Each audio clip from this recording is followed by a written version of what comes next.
Retina.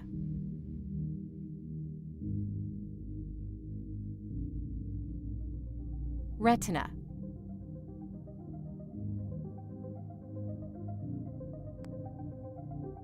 The primary function of the eye is to process what we see in the outside world and turn it into a signal that the brain can understand.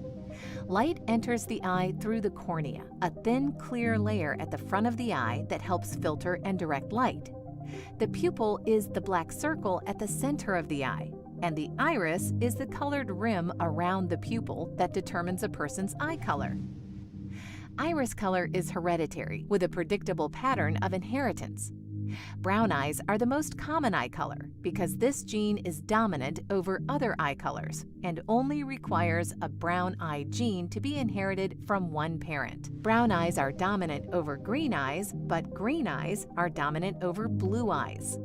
Blue eyes require that both the mother and the father pass a blue eye gene to the child. The iris dilates and constricts to allow different amounts of light in. The lens is located behind the iris and is able to change shape to focus light. As light